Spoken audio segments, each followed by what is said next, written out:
Hello and welcome to the newsroom. I am Mary Kanu. Doctors in the employ of the Ondo State government have begun an indefinite strike over payment of 50% salary for November 2020. Organized labor in the state last week agreed to collect half salary as well as adopt the model in use by the local government for future salary payment.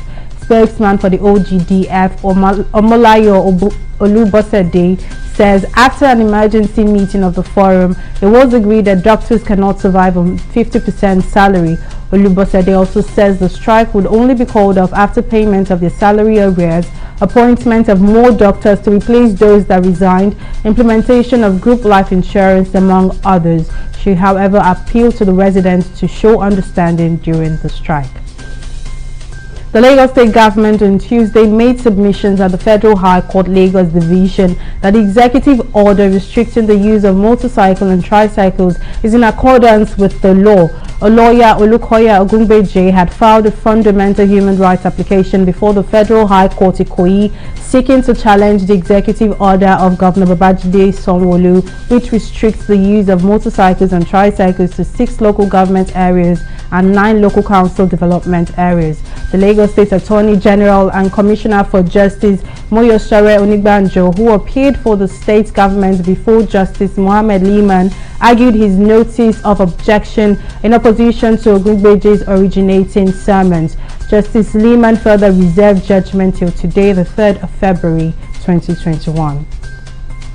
At least 3 persons have been killed by bandits in Lere and Birnin Gwari local government areas of Kaduna State. The attackers, numbering about 6, masked and dressed in black, invaded Mariwi district in Lere local government, shooting and killing 2 people in the process. Similarly, the Kaduna State government says it has received reports of an attack on Randagi village in Birnin Gwari local government area. But meanwhile, Kaduna State Governor Nasir El-Rufai has expressed sadness at the report of the attack, calling for peace. And in COVID stories, the Kano State government has sealed a private facility for accommodating and treating COVID-19 patients. The State Commissioner for Health, Aminu Sanyawa, in company of other top government functionaries and health professionals, visited the facility for the operation. 2 patients were found with severe cases and 2 others who were asymptomatic were also discovered at the facility. The patients have, however, been evacuated to the State Isolation Center.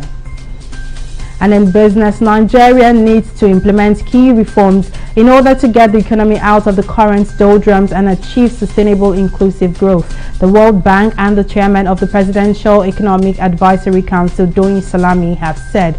World Bank senior economist Gloria Joseph-Raji, during the virtual launch of the 2021 macroeconomic outlook of the Nigerian Economic Summit Group, noted that the pandemic hit the Nigerian economy very hard as the country experienced in 2020 its deepest recession since the 1980s and the second in 5 years.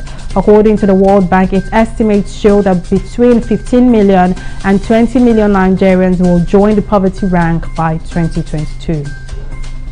And in international news, staff members at 70 hospitals and medical departments in 30 towns across Myanmar have today quit work to protest against the coup that ousted elected leader Aung San Suu Kyi, the newly formed Myanmar Civil Disobedience Movement have said. A statement from the group says the army had put its own interest above a vulnerable population facing hardships during the coronavirus pandemic. Students and youth groups have also joined the civil disobedience campaign. The army seized power on Monday, cutting short an unsteady transition to democracy on the grounds of fraud in last November's general election, which Suu Kyi National League for Democracy won in a landslide. Suu Kyi remains in detention despite international calls for her immediate release. And in sports, Manchester United made history after their 9-0 win against Southampton at Old Trafford on Tuesday night. The Red Devils are now the first team in Premier League history to win 9-0 twice. They first achieved the feat in 1995 when they defeated Ipswich Town by the same scoreline. Also, Southampton made an unwanted history as they are also the first team in the Premier League history to lose 9-0 twice. And that's it for now on the newsroom. We'll be back at the top of the hour for more updates. I am Mary Kanu.